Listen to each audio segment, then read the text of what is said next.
సుందరాయ శుభాంగాయ మంగళాయ మహోజసే సింహశైల నివాసాయ శ్రీ నృసింహాయ మంగళం.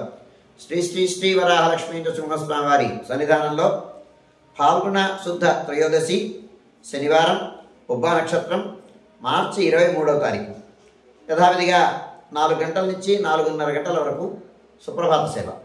సుప్రభాత సేవలో భాగస్వాములు కాగోరు వారు దానికి తగిన రుసుము చెల్లించి సంప్రదాయ వస్త్రధారణతో పరిమిత సంఖ్యలో భాగస్వాములు కావచ్చు.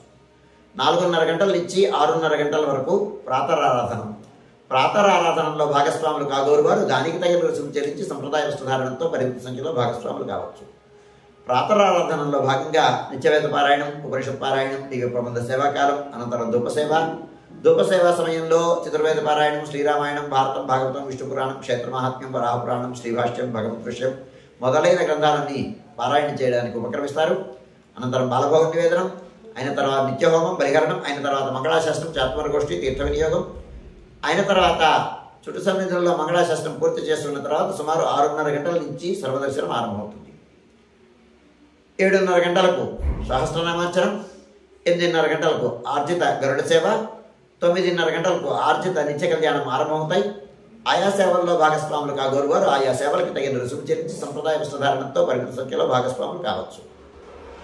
11:30 గంటల నుంచి 12 గంటల వరకు రాజభోగ నివేదనం, మహానివేదనం. ఈ సమయంలో భక్తుల యొక్క దర్శనములు నిలుపుదల చేయడం జరుగుతుంది. ఉబ్బా ప్రయుక్తమైనటువంటి ఆస్థానం సేవాకాలం ఈ సమయంలో జరుగుతుంది. మధ్యాహ్నం 12 గంటల నుంచి 2:30 గంటల వరకు సర్వదర్శనం, 2:30 గంటల నుంచి 3 గంటల వరకు మధ్యాహ్న విరామం. ఈ సమయంలో భక్తుల యొక్క దర్శనములు నిలుపుదల చేయడం జరుగుతుంది. మధ్యాహ్నం 3 గంటల నుంచి రాత్రి 7 గంటల వరకు సర్వదర్శనం. రాత్రి 7 గంటల నుంచి 8:30 గంటల వరకు రాత్రి ఆరాధనం.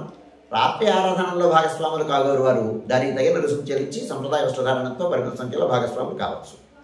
8:30 గంటల నుంచి 9 గంటల వరకు సర్వదర్శనం, 9 గంటలకు ఏకాంత సేవ కవాట బంధనంతో ఈనాటి కార్యక్రమం సుసంపన్నమవుతుంది.